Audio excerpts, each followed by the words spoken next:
You're listening to the Options Insider Radio Network, the home of the Options Podcast. For more quality options programs, visit theoptionsinsider.com or search for Options Insider Radio Network in your podcast provider of choice. Listeners can also access all of our programming through our mobile app available in the iTunes and Google Play stores. Select programs are also available via live stream at mixlr.com/options-insider. That's mixlr.com/options-insider. Don't forget to follow along with your favorite programs and submit your own questions for the hosts at twitter.com/options, stocktwits.com/options, facebook.com/theoptionsinsider, or via questions at theoptionsinsider.com.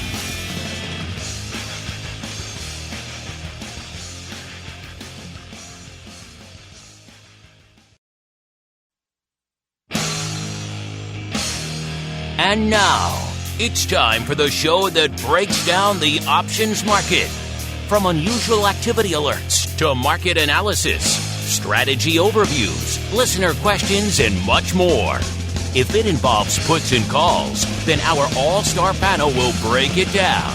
It's time to hit the Option Block with your host, Mark Longo from the Options Insider Media Group, and co-hosts Uncle Mike TOSAW from RCM Asset Management, Andrew the Rock Lobster GIOVINAZZI from OptionFit.com, and Mark the Greasy Meatball Sebastian from OptionFit.com. The Option Block is brought to you by Fidelity Investments. Fidelity's Option Trade Builder tool can help you confidently build an options trade in 3 simple steps. Just choose a strategy, select a contract, and then review the benefits and risks of the trade. Learn more about Option Trade Builder at fidelity.com/options. Options trading entails significant risk and is not appropriate for all investors. Certain complex option strategies carry additional risk. Before trading options, contact Fidelity Investments by calling 800-544-5115 to receive a copy of the characteristics and risks of standardized options. Fidelity Brokerage Services, LLC, member NYSE SIPC. And now, get ready to hit the Option Block.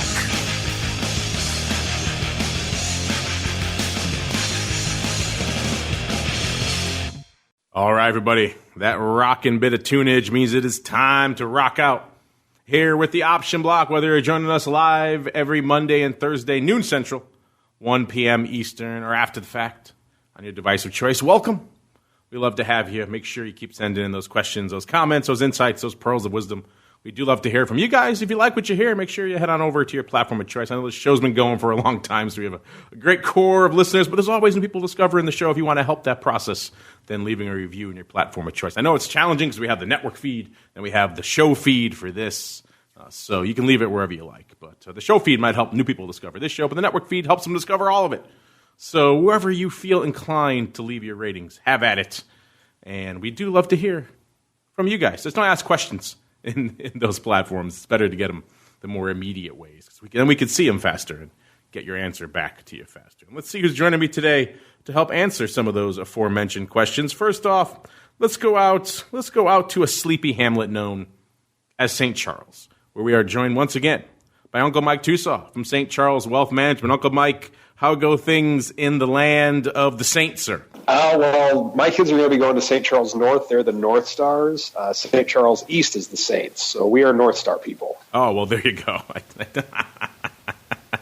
I did not mean to disparage the North Stars. How dare I? See, you get these little idiosyncrasies of various regions. If you don't know, see, you step right into it, just like that, listeners. But, at least they're overcoming rickets out there, and I'm glad to hear that. The fight is going well in St. Charles. Now we move on over to the land that time forgot, a.k.a. Maine, where he's almost even beyond Maine. He's on the border. He's on the hinterlands. He's pretty much almost in the ocean, listeners, where we are joined by the rock lobster himself, Mr. Andrew Giovinazzi from OptionPit.com by way of Carmen Line Capital. Mr. G, how go things in the land of Maine, sir? They're going well.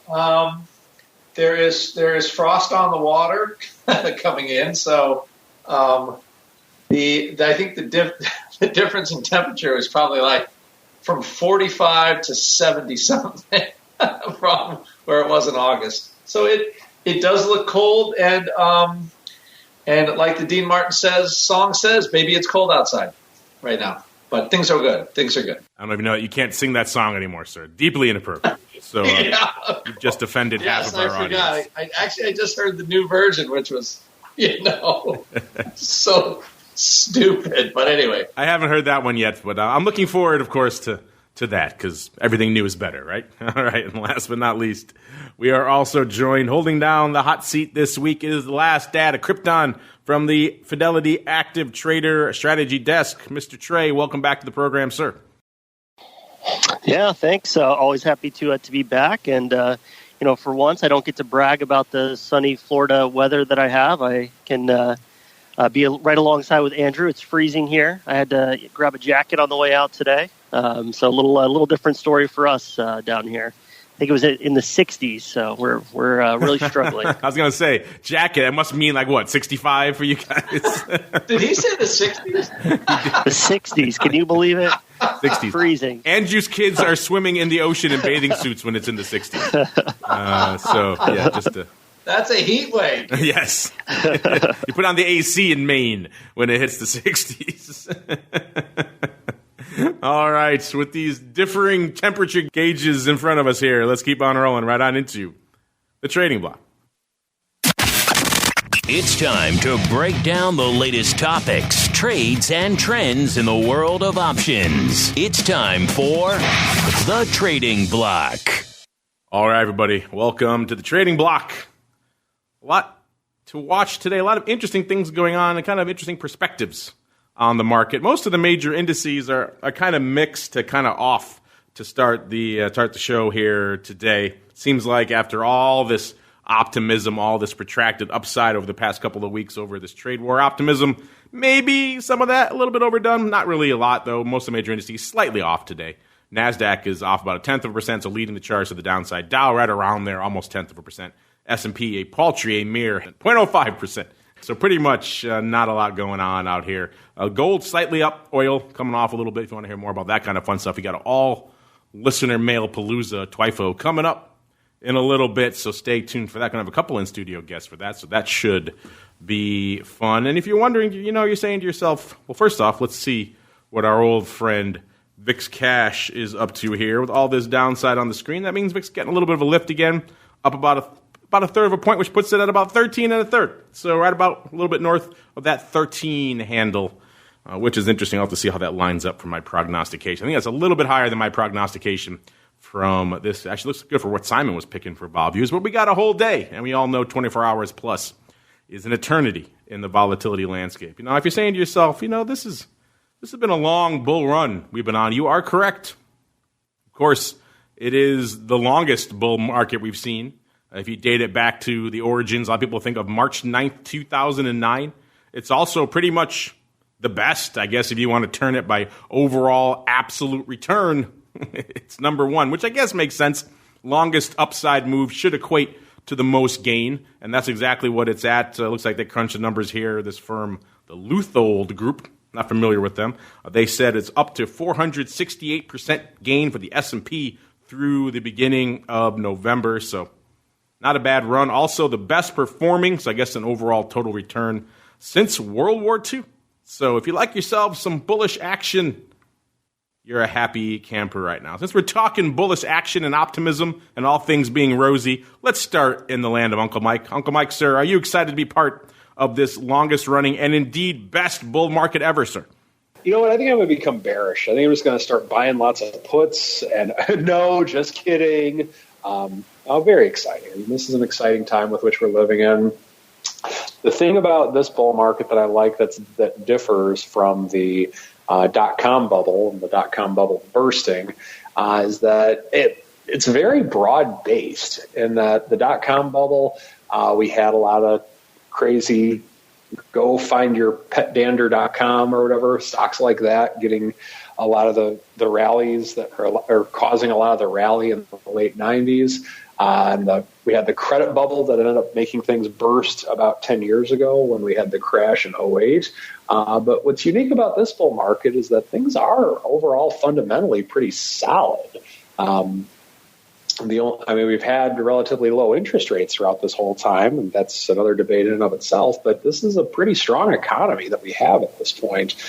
The disadvantage of this economy that we have has always been the disadvantage that we've had, at least as long as I've been living, and that's the debt that we have as a country. But aside from that, times are pretty good overall, in my opinion. The other thing that I think that we need to be looking at right now in the near term or the short term, whatever you want to call it, we've been relatively flat the last few days. And so the S&P, it seems like the next point of resistance or next key number is 3,100.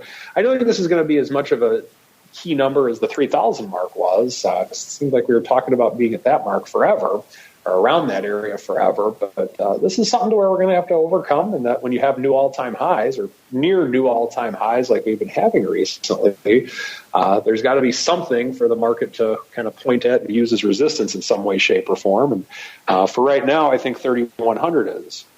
The other question that's going to need to be answered in the near term will be the China deal. What's it going to do? We're going to get some type of news in the next week or two, I think, in terms of we've got a deal, and we'll see where that goes. But if we get that, the thing that's going to be unique to see is this going to be a buy the rumor, sell the news type of reaction to it? Or will this be, finally a deal with China, so now we can rally? And so that's the question that we're going to have to answer over the course of the next few weeks, if and when we get news on that. Of course, we have impeachment hearings that are, or we have the impeachment news that's happening. It's also something that I think isn't going to be that much of a big deal on the marketplace, but it is news to say the least. And, we got this thing called the Fed. I think Trump was saying recently that he wishes that we go to negative interest rates, if I'm not mistaken. But it does seem that him and Powell are continuing to have their war of words with one another. So there's a lot of macro things that are taking place in this market. Now that earnings are pretty much done, we need to focus on something. And the macro seems to be what the focus is right now for what's driving the marketplace. And that's what I am looking at. Thank you for that, sir. Now let's move on back. Let's go on back to the hot seat. Let's go on back to that squirmy hot seat. When the Song of Ice and Fire is here, it's the Iron Throne. Today it's the hot seat from Krypton, Mr. Jarrell, sir. What are the folks out there in Fidelity Land? What are they trading on this kind of mixed day, sir? Pretty busy. Earnings still in focus here for a lot of Fidelity clients this week. So, taking a look at our orders by Fidelity customers, number one today was Cisco Systems popped up as the most traded. And Fidelity customers right now taking this as an opportunity to buy. So the stock is down just under 8% right now, or about $3.70. So a big dip on that earnings announcement. They actually made their number, but lowered their guidance for the next quarter. And when you lower guidance, that's not always a good sign, and market sort of taking it negatively here. But as I mentioned, Fidelity customers a little contrarian on this one. We've got about 72% of those orders in actually coming in on the buy side. So kind of an interesting take on it here. But looking at Cisco, checking out the chart, it's been fairly interesting, right? It had some new highs here in July. But the prior earnings announcement here in August, is really where we saw that first big dip in Cisco. It traded down into that earnings.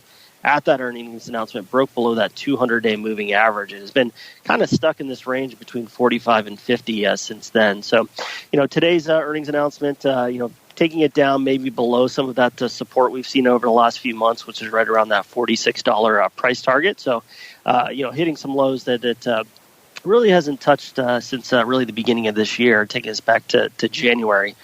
Before we saw those levels here as well. So it'll be an interesting one to keep an eye on. Option market, here pretty split between calls and puts with a little bit more activity on the call side. And of those, a little bit more call buyers, about 44,000 to 31,000. So, maybe from the option market sentiment, maybe slightly leaning towards that bullish side with the Fidelity customers. So maybe looking at some of this support, maybe thinking the stock's going to hold. We'll see. Seems like it's kind of caught maybe this level here around 44.70. It's hit a couple of times today and managed to reverse off of it. So that was the first one here today that drew some interest, obviously coming in at number one. Kind of sticking to the earnings front here. The other big name reporting here today as well was Walmart. So Walmart and stock doing almost even right now, up about 16 cents this morning, though. A really big jump after that announcement, right? Stock closed about this range, 121 and change. Yesterday it was as high as 125.50 in pre-market. Opened right around 125, and since then, really lost some momentum. So it looked like it was going to be a strong day here coming into that, but sitting at this point, right at even. But they beat their numbers, came in with a positive guidance here for the next year as well. So all things that you think would be a positive momentum for the stock, but at this point, kind of coming back here a little bit. Fidelity customers on Walmart were leaning a little bit towards that bullish side. So got about 61% buys to 39% sells. So maybe seeing this from that positive fundamental standpoint is a potential opportunity, even though it's, really sitting at those all-time highs, or at least hit them here today. Option market, very interesting here today, I thought, on Walmart.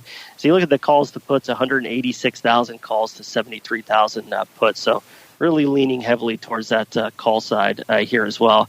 This will be one I'll be curious to kind of keep an eye on. It really looked like it was going to break out above those upper ranges and maybe continue today. So kind of interesting to see it pull back right to this range where we've been the last few days. So, and the third one that we had an eye on, not an earnings report, but one that's certainly been in the news, and I know we've talked about quite a few times, actually coming in at number 2 on our orders by Fidelity customers, was Disney here today. So pulling back a little bit at 147.50, down $1.22 here right now. Fidelity customers, still buying Disney. Got about 60% buys to 40% sells. But yesterday on Disney, what an interesting chart, interesting news. They had the streaming service come out here this week. And yesterday, around the middle of the day, they announced they had a little over 10 million subscribers here already after one day. And the stock just skyrocketed. It was trading about 137.50 at that time. Finished the day at 148.50. So 11-point move throughout the day for a company of that size. Very interesting. Since then, kind of been trading sideways since that high yesterday. Looked like it was going to break out again earlier today, but kind of pulling back here a little bit throughout the day. Option market been very busy in Disney here too. About 460,000 contracts traded today, right? Where the average is usually about 97,000, with 350,000 of those coming on the call side here. So, sentiment might be looking a little more bullish from the option market here on Disney. But the chart on Disney has been interesting overall. Here, after that initial announcement back in April, the streaming service, had this huge gap up here from about 115 up to this 128, 130 range. Was pushing higher, but after the earnings announcement here beginning of August, was trailing down, catching that 200-day moving average as support. So had that positive earnings report last week, plus the streaming. Has boosted this stock up from around 130 to 147 in just a week's time. So very interesting stock, and all the news going on with the different streaming service and competition there has been an interesting story to follow.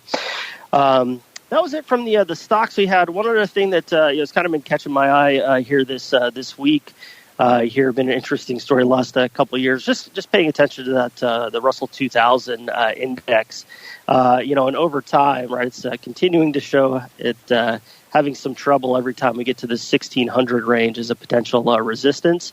But we hit this, fell into this range here again last week, and or about a week and a half ago now, actually, where it's just approached this 16 and just, kind of pulling back. And we've had some strong reversals off of that. Just every time we watch it, seeing if this is the time that, we actually get that breakthrough and continuation or another reversal, and really just been kind of choppy and back and forth.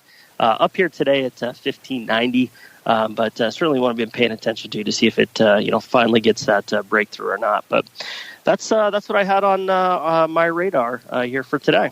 The good old Russell 2000. I have those guys coming into the studio in about half an hour from Russell. So we'll be talking a lot of Russell in a little bit. So I'll be sure to mention your technical issues with it to them there, Mr. Last Data Crypto. I'm sure they'll be excited to hear. Fidelity folks. Russell 2000 for whatever reason doesn't get the love. Is that a popular product over there at Fidelity Land, sir?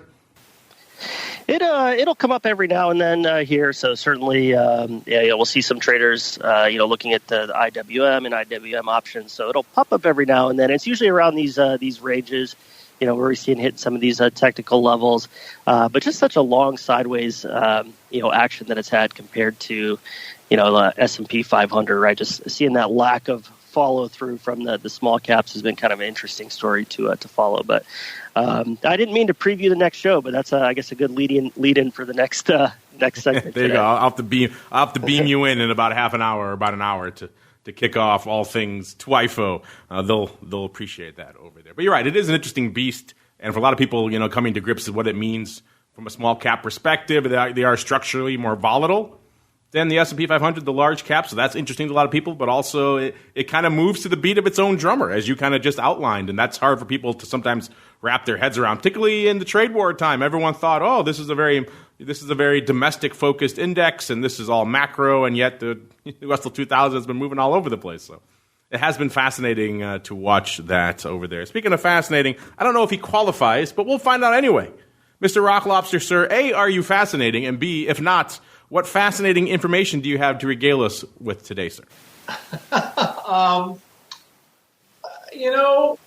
What is fascinating? So I actually one of my students sent me a snap from Goldman about comparing volatility in the VIX futures, and the Fed future right now is higher than it was in July, when VIX cash was actually a little higher back then. So what basically is the front of the curve is kind of come down quite a bit, and the February is still expensive. So I figured I did try to think about it today, and it's probably around the impeachment thing.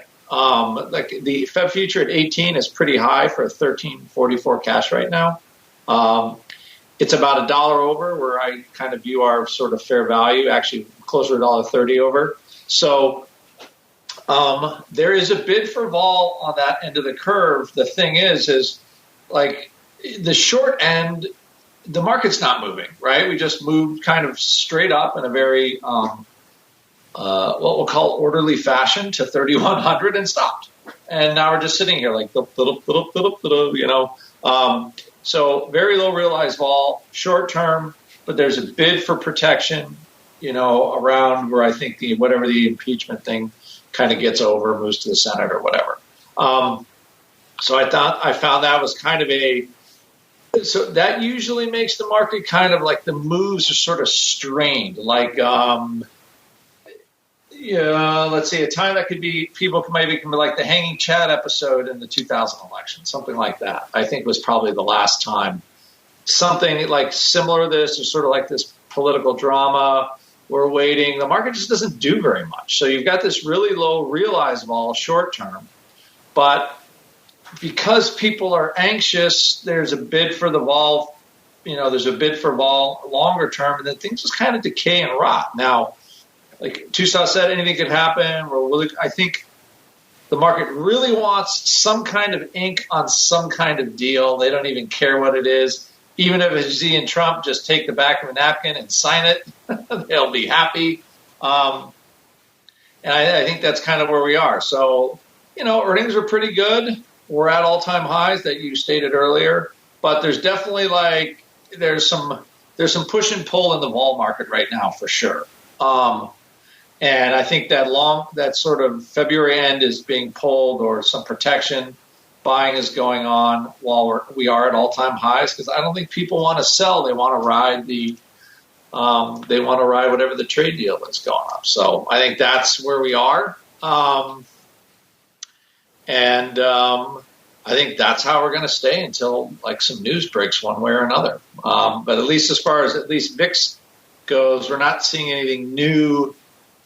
Like the impeachment thing is not really turning over anything new, nothing like blockbuster yet. And it's day 2 in, and I don't know whether information is going to come out, but it feels like it's sort of done at this point as far as what kind of information is going to be delivered. But anyway, from that point of view, VIX is down up a little bit, SPX is down a little bit, and I think we kind of have this strange tension in the market until something breaks.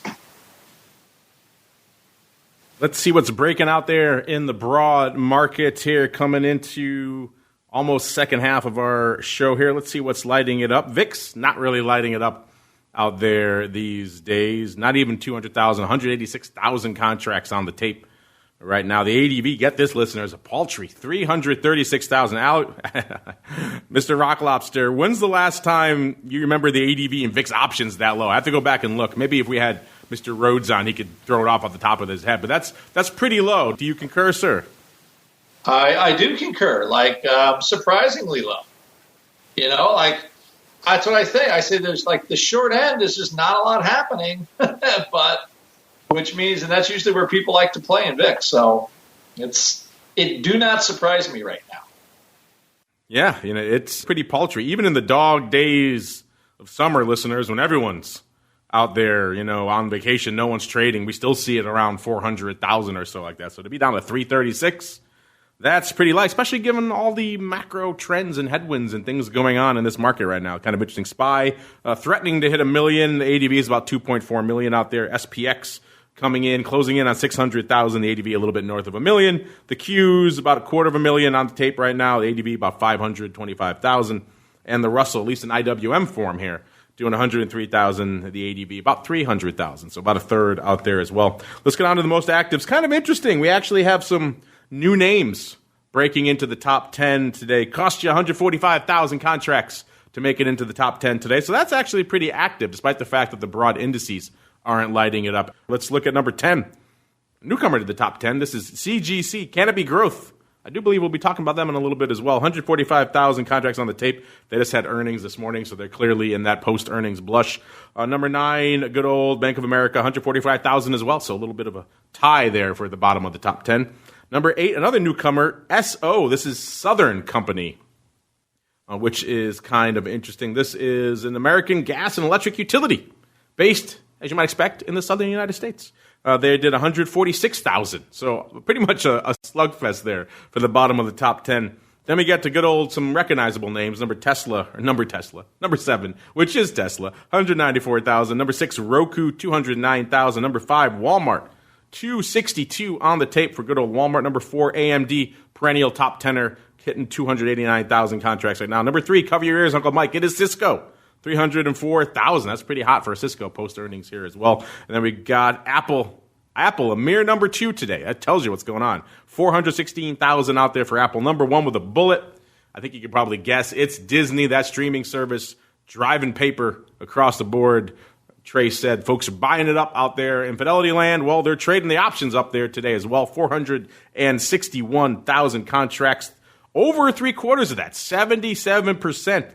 On the call side of the ledger. So not only is it the most active, it's also the most biased. No, actually, I take that back.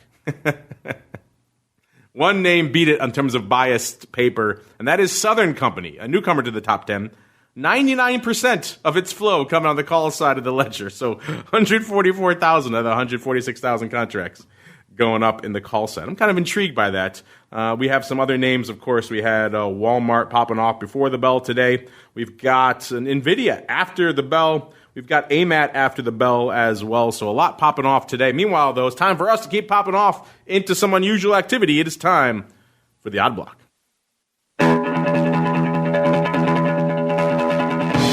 It's time to break down the most interesting, unusual, and downright questionable options activity that's been identified by theoptionsinsider.com.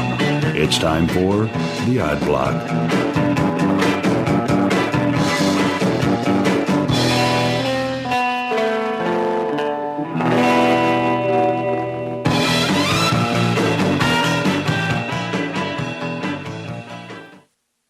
All right, welcome to the Odd Block, listeners. Let's get right into it. Break down the weird, the wild, the wonderful paper. Let's start really quickly. I just had to know, listen, I had to know what was lighting it up out there in Southern Company that put it into our top 10 with 99% of the paper come on the call side. That's very unusual.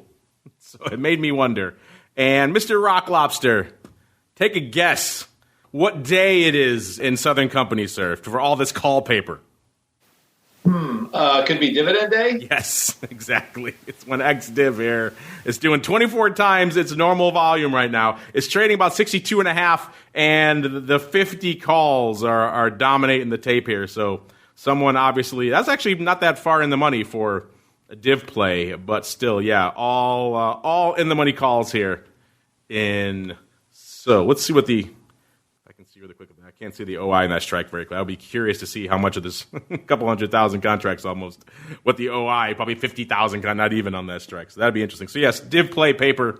That's why we don't pay attention to it too much, but it just had to know, listeners. It's just had to know. Let's move on to our first name here, our first official name that our Eye of Sauron brought back for us today. And this is everybody's favorite, of course. I'm talking LPLA. What the heck is LPLA, you might be asking me? Well, LPLA is LPL Financial Holdings. And they're trading right now $89 and about 60 cents, up about nearly 90 cents, or right around 1%. So a good day here for good old LPLA. It's not actually a good year for them as well, even though it's been kind of topsy-turvy. A year ago, they were trading 61 and a quarter, so well shy of where they are right now. They're threatening $90 right now. Then they kind of sold off to about their low of around 54, almost 55, almost a little bit south of 55 handle, 54.90 or so. And then they kind of rebounded from there. That was on Christmas Eve, of course, the nadir from the market. Within a week, or about a month or so, they were trading 77, so they bounced pretty hard off that. Then they sold off again to 68, then back up to 85, and back down to 77. So it's been a lot of back and forth on this name, but all of it pretty much north of that 70 handle. Bounced off 71 again in August after selling off from 87, back up to 84. So one of those kind of things, bouncing up and down, but net up. And we're on another upswing here, like I said, hitting nearly $90 right now, which is pretty much right around its 52-week high here as well today. So we're on the upswing, Mr. Rock Lobster. Let's see what we got going on out here. So upswing, big upside move. You think there is probably something in the calls, and that is exactly what we got going on. Going out to April this time, going all the way out to April pars, a.k.a. the April 100 calls. Mr. Rock Lobster, looks like somebody is saying, if it gets to 100, I'll sell this thing. Because he's selling 5,700 of these par calls for a nice, rich, and juicy $2.75. That was on the bid. He wasn't messing around. They were $2.75 to $3. He wasn't saying I'm going to hold out for $2.80 or $2.85. None of that. Right on the bid. Worth noting, and Mr. Rock Lobster, I do love this. This new data we're getting in these prints is fantastic. Went up on the MyX, so our friends on the MyX getting a big print. It was a cross, which is fascinating to see this information. That means, of course, listeners, it was crossed effectively between. Usually that means a customer and another customer taking the other side, or it could be maybe the brokerage firm that's putting it up took down the other side on behalf of their customer. On a name like this, I'm maybe going to lean the latter. Kind of hard to find a counterparty, I would think, a legit quote-unquote counterparty for the other side of this. Maybe they took it down to facilitate their customer. Either way, this was crossed, so it didn't go up to a liquidity provider. And it's also opening, which is good to know, and complex. All this data, Mr. Rockhouse, I feel like it's an embarrassment of riches. By the way, there are earnings, and they are in January. January 30th is the next earnings announcement. So this goes beyond just a straight-up earnings place. Mr. Rock Lobster, we got someone going out to April, drawing an upside line in the sand this time at the par strike, saying this stock that's already at a 52-week high, if it rallies another 10 or so bucks, I'm out. And for the privilege of that, he's getting $2.75, and looks like he got facilitated as well. So what do you think about this one, Mr. Rock Lobster? I think I'm all the short answer is I am going to agree with your assessment of this particular one. Well, let me ask you that really quickly. When you see cross, when I say cross, I mean, obviously it can mean a bunch of things. People always intuit that there's, a customer on the other side of that, but something like this, you got to figure maybe a firm's at play, right? Yeah, or, sometimes remember that they would cross stuff because it's the firm wanted it, or the firm, sometimes the firm match, because they go and look for the other side on some of the stuff, where they know they have a customer that wants a position in a particular stock. But they're trying to put that up too. That makes sure that it's kind of everybody knows that the liquidity provider really, the liquidity, like the floor community, quote unquote, loosely saying floor community. They did not play on this. They're not providing the other side. By the way, this would have been highly illegal back in the day when I first walked on this. You can't cross on my bid. What are you doing? They don't care about that crap anymore. No, because they'll just go to one of the other 15 exchanges and cross it on the bid. Exactly. Philly will let us cross on your bid, so the hell with you. But we're digressing. Go ahead, sir. Finish your analysis. But I think that's or they want to put something up, or they're trying to a customer that they want, or they're trying to give a better bid than anybody else is. There are a lot of reasons that the street does certain things. So usually all of them revolve around money somehow. So that's just a guess. I think but it's marked cross, so you can see that, that they have both sides coming in. This is me getting a lot more information and then wanting more. This is me being a little bit of a piggy here. But yeah, I would love to say cross like customer or cross firm, because those are two very different things. One has an actual economic intent behind it, and one is just maybe, hey, we're making our customer happy. Maybe they don't really want to sit on these. They don't want to buy these 8 pars for $275, but they like their customers, so they'll take them down and figure something else to do with them. So a little bit different there. But hey, we love this wash of new data we're getting, which makes it fun. Let's move on to another weirdo name out here. Let's go all the way out. If that was too rich for your blood, nearly $90, listeners, we got you covered on the downside. Let's head on out now to intracellular therapies. It's not an odd block without some cheapy biotech name. And this one is ITCI is the ticker. Trading right now $8.94, off a couple of cents, so not really a big day for them. It's been kind of a wild year, as you would imagine, for any biotech. A year ago, they were trading nearly $16, so nearly 2x where they are right now. Then they sold off at the great nadir almost immediately down to about 10. And they bounced right back off of it by January, middle of January. They're trading 13.25 again. Then they sold off again back down to 10 and back up to 13 and change. And a lot of those peaks and troughs with some big sell-offs. It got up to 14 or so in July. The 52-week high was actually 17.5. I think it hit that right in late November. I don't see where it hit that on this chart, but still, it sold off. It got up to about 14 again in July, then sold off again immediately down to 10, and then within a couple more weeks, it was trading 8 again, back kind of where we are right now. So it's kind of been vacillating all over the place. But ever since July or so, it's kind of been in this 8 to about 10 or so range.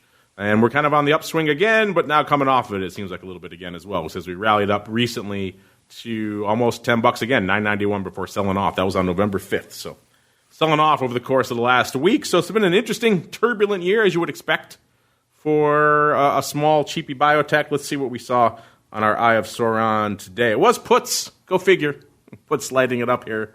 It was D5s. So I said we're trading at about $9, $8.95 or so, listeners. And it was the D5 puts lighting it up 5,000 times for 35 cents. This guy did play a little bit. It was 15 F40. He got him done for 35 cents. So he got a little bit of action. Also, we're done. There's another floor-based print going up on the Philly. I love all this data now. I'm just giddy with data here. This was opening on the Philly floor over there. So yeah, interesting stuff. The floor is where the action still is, listeners. At least for this kind of stuff. The size, quote unquote, complex, high touch type paper.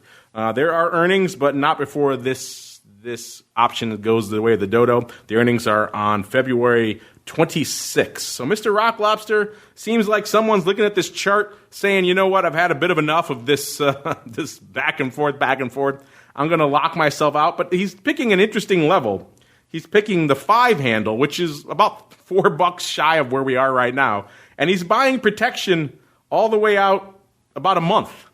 So, yeah, I'm not sure what this guy is up to. What's your take, Mr. Rock Lobster, aside from throwing away 35 cents 5,000 times? In this case, there's a little bit of vol in this. The Jan vol is 192%. So, and it looks like they still want to buy them. They're still the bid for them. So, it's one of these. I think this is what we'll just call a crossroads in the life of Intracellular Therapies Incorporated, where probably a pretty darn big announcement's coming out. So that's what it would look like. That's what it looks like to me. So why you bother buying the 5 puts? I guess, in case the stock goes to zero, or they want to buy puts in stock, which is again a pretty common biotech thing. But either way, it's a pretty good chunk of paper in a stock that doesn't have a lot of open interest. So there's actually that block is more than the open interest is in the whole cycle. So, I mean, you do the arithmetic on that. There's something funky going on in that name. That's what it's hard for me to intuit anything else besides that. There is something funky indeed, sir. Check your chat so that way you'll be happy. You'll leave me alone. I'm trying to run a show here, sir. Got you chiming in my ear all over the place here. All right, let's go into our last name here, our last victim. This is one we were just talking about, breaking into the top 10 for the first time, at least since we've been doing this show. It is Canopy Growth Corp. Of course, they are in the post-earnings blush here. They had earnings, I believe, this morning before the bell. Ticker symbol CGC, part of this growing cannabis wave out here. Let's see, trading $15.72 right now. Excuse me, off nearly $3 or about 15%. So not a good day here for CGC. Seems like this whole sector has come under some pressure of late. This thing was trading a year ago, $34.30. So well north, about 2x where it is right now. Sold off in the Great Nadir down to 26.25. Then it rallied back up by the end of January, it's trading 47 again. So it rebounded nicely. And then it kind of drifted down to 41 by April. Then rallied, must have been earnings around the April time frame because it rallied back up to 52. And that was pretty much the high for the year, 52.74. And then it just pretty much never looked back from that April 29th point. It's been a long, slow, just dredge to the downside here, listeners. Hitting its nadir right now, 15.19 today. So not a good look here ever since April for Canopy Growth. And you might think puts would be the action, but no, that is not the case. We got some calls going up. It looks like it might be, well, it's kind of hard to tell with these tight markets, but it looks like it might be a little bit of the old overwrite, which is kind of interesting. Maybe someone deciding this thing ain't going north again anytime soon. We got the Nove 15 halves, so these going out pretty soon for 37 cents, 656 times. On the bid, they were 37 cents at 38. Surprisingly tight for a post-earnings volatile name like this, but they were. Someone hitting the bid over there on the NOM, a.k.a. the NASDAQ options market. More interestingly, these are opening. Of course, most of these trades we talk about, pretty much all of them listeners are going to be opening, unless we're going back to review something, looking at a close or a roll. But most of them are going to be opening. Otherwise, they probably wouldn't be on our radar. This is, again, post-earnings at a 52-week low. So, yeah, Mr. Rock Lobster, I did not expect someone coming out after the stock has been annihilated and saying, hey, yeah, I'm gonna sell further upside to the tune of the Nove 15 halves. What do you think about this one, sir, to take us home? Upside call, looks like an overwrite maybe. Hard to tell with such a tight market, but overwrite maybe in Canopy Growth, sir. So this is a pot stock, right? That does appear to be the case, sir. You know what? I look at this whole section like, is it a surprise now that it's legal? It just becomes a cheap commodity. So, sorry, I just found that funny to myself. And I think, it's like wheat. So, why not just write some calls? Because everybody's basically given up on the fact that these stocks were 4 times higher last year because, woohoo, all of a sudden everybody's selling pot. I do not live in a highly populated area, but from my town to, let's say, a town 18 miles away, there's 6 storefronts to buy some kind of pot thing. So I just think the whole business is saturated, and people can knock themselves out. But I just, at this point, if somebody's writing calls against the pot stock, if you're looking for that hot bounce, I don't think you're going to find it. Yeah, if they're buying them, they are looking for that hot bounce. So if they're selling them, they're looking to harvest a little bit of the old premium between now and pretty much the end of the week here. That's when these things are going out. So look, they could just be looking to get a little bit of overwrite juice. 37 cents, 4,600 times, not the worst thing. So maybe, you know what? Here's what we'll do. We'll come back to our friend. We'll see if he kept his 37 cents. Or if maybe something else was afoot here. We shall find out. As we keep on rolling, it's time for you guys to get on with a little bit of the old mail block.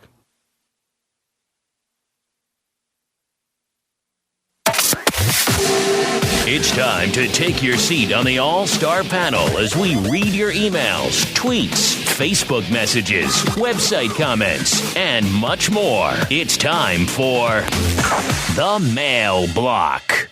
All right, let's get to it. Let's see what you guys got on the brain.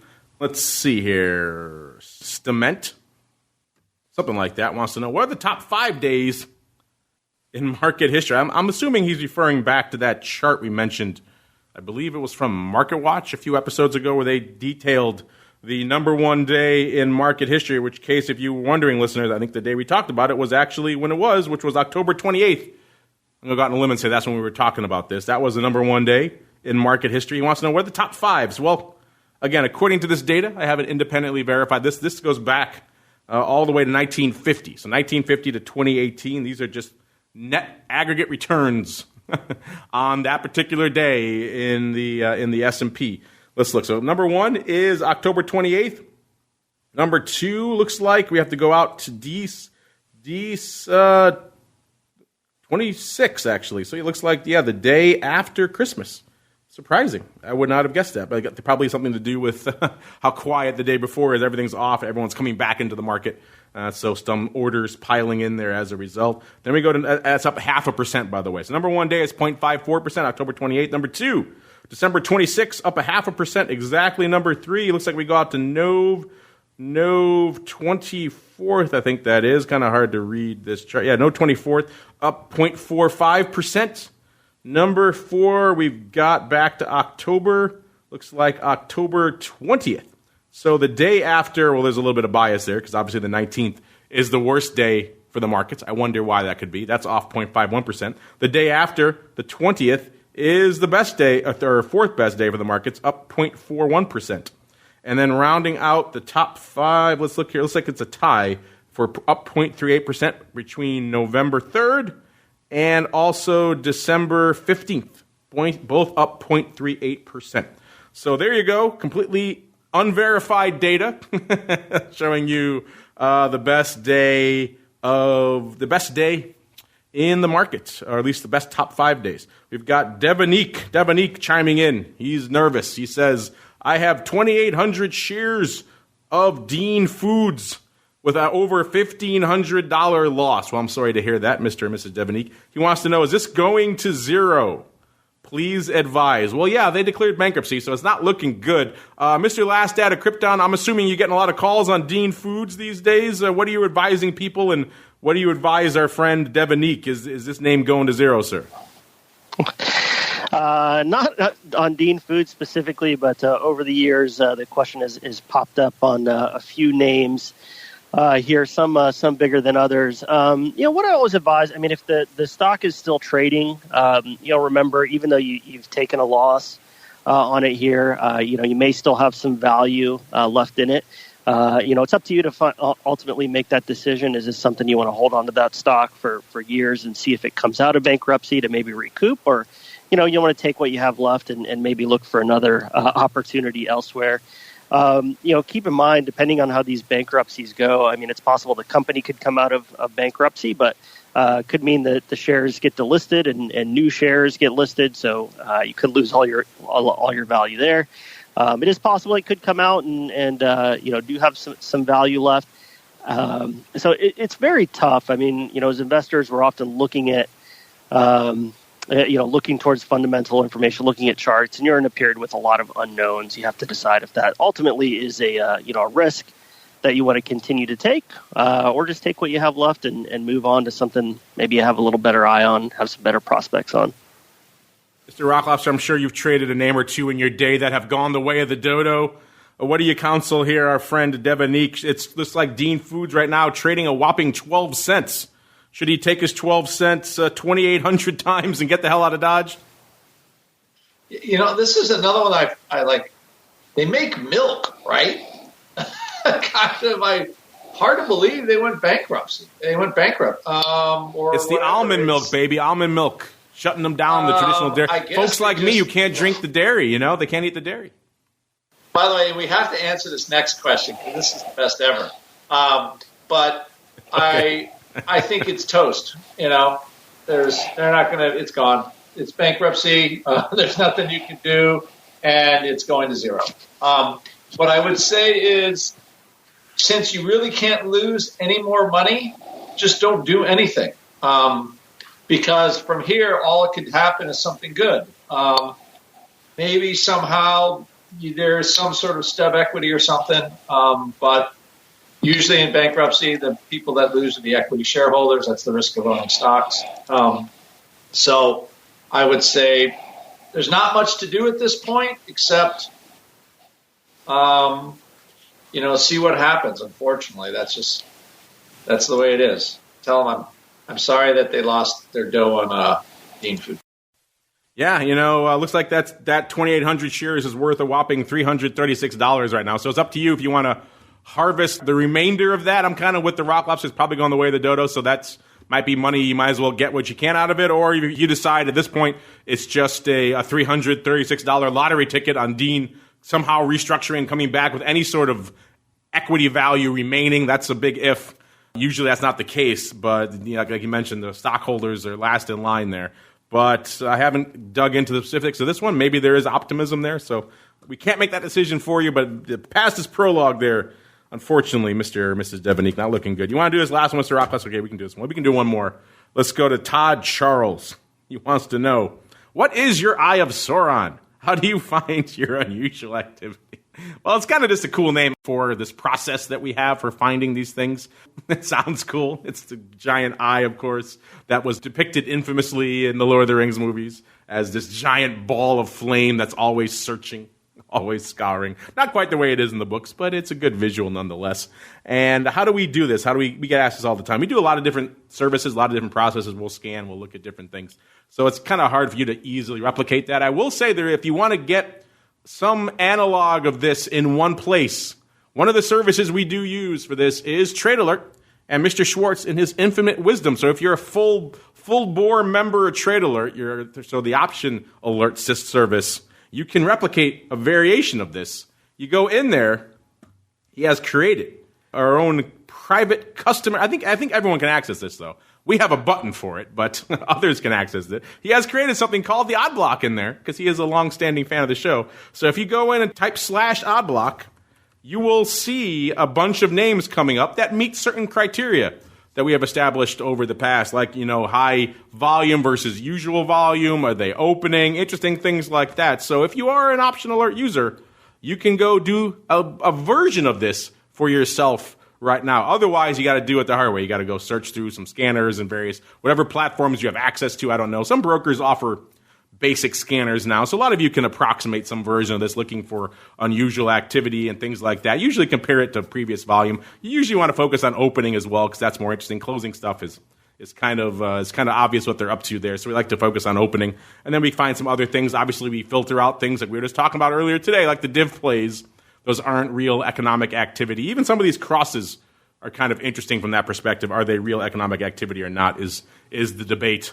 But interesting stuff. Mr. Rocklobster, anything you want to add here before we roll on into our final segment?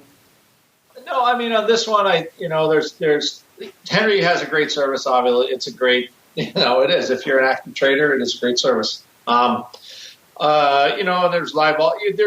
There other services have ideas like LiveVol does, and Lime. They have some activity reporting. So, but it is, it's activity. I mean, what I learned trading is if you're a game theorist, activity kind of moves the needle a little bit.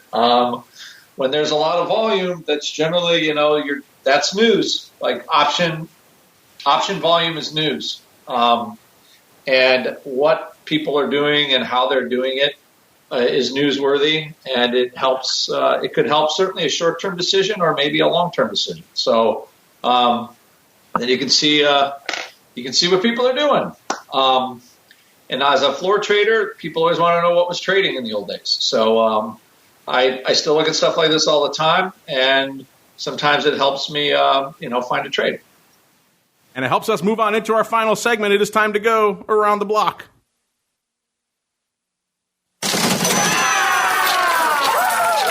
It's time to tell you what we'll be watching on our trading screens until the next episode. It's time for Around the Block. All right, everybody, let's go around the block. And since we are coming up against it, we'll make it a bit of a combo around the block. And if they want to check out your platform of choice, there we go. There's that music. All right, let's start off. Let's go the way we came. Let's go to the Rock Lobster, sir. What are you watching for the rest of this week? And also, folks want to learn more. Maybe they want you to text them with some alerts. Where should they go? What should they do, sir? Tonight, when I watch the rest of the week, see what happens. Trade deal, impeachment, and go to our website. I'm doing a webinar tonight on how to look at the current VIX curve, use the products that Option Pit makes, and create a trade that's based around this whole impeachment thing. So there you go. It's for free, and it's tonight, 7 Eastern time. Go to our website, optionpit.com. There you go. Impeachment. A little bit of VIX, optionpit.com to learn more. Same question for you, Mr. Uncle Mike. What are you watching for the rest of this week? And then if folks want to engage with you, they want you to maybe hold their hands through these turbulent markets, where should they go? What should they do, sir? Impeachment 3100, China, Twitter, not the stock, but a certain person's Twitter account. And if you are looking to invest with someone who is looking at all those things and actually believes that volatility can be an asset class, it is an asset class, go to stcharleswealth.com. Love to work with you in some way, shape, or form. And last but not least, we got the last data Krypton, Mr. Jarrell, holding down the Fidelity Active Trader strategy seat. Sir, easy for me to say, Active Trader, hot seats. What are you watching for the rest of this week? And if folks want to kick the tires over there in Fidelity Land, where should they go? What should they do, sir? Yeah, absolutely. So tomorrow, a slew of economic data in the morning. I'll be paying attention to retail sales and industrial production, both out. See where those numbers come if they get a little bit of a bounce back. After hours today, earnings kind of slowing down, but NVIDIA's reporting after the bell, sitting at kind of an interesting resistance points. Had a few big bounces the last couple of earnings. Option market looking at a little under a $14 move. So be paying attention to that one here today. But as always, if you want to learn more about my team, reach out to us here at fidelity.com/options. Right, you can learn about more about our platform. We've got some great scans that are pre-built here to help you look through the option market. Or give us a call, 877-907-4429.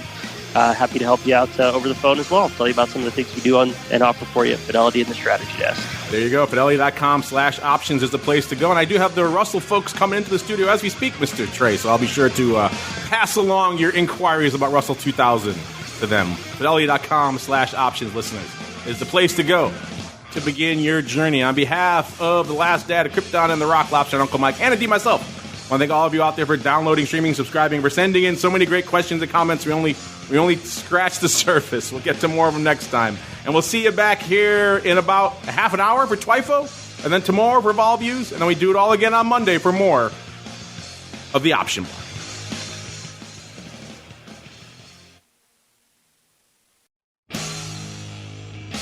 The Option Block is brought to you by Fidelity Investments. Fidelity's Option Trade Builder tool can help you confidently build an options trade in 3 simple steps. Just choose a strategy, select a contract, and then review the benefits and risks of the trade. Learn more about Option Trade Builder at fidelity.com/options.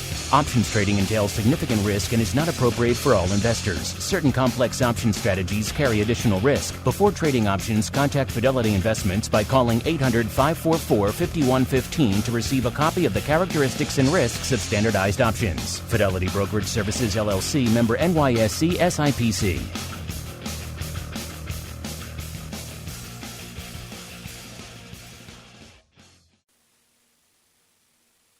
You're listening to the Options Insider Radio Network, the home of the Options Podcast. For more quality options programs, visit theoptionsinsider.com or search for Options Insider Radio Network in your podcast provider of choice. Listeners can also access all of our programming through our mobile app available in the iTunes and Google Play stores. Select programs are also available via live stream at mixlr.com/options-insider. That's mixlr.com/options-insider. Don't forget to follow along with your favorite programs and submit your own questions for the hosts at twitter.com/options, stocktwits.com/options, facebook.com/theoptionsinsider, or via questions at theoptionsinsider.com.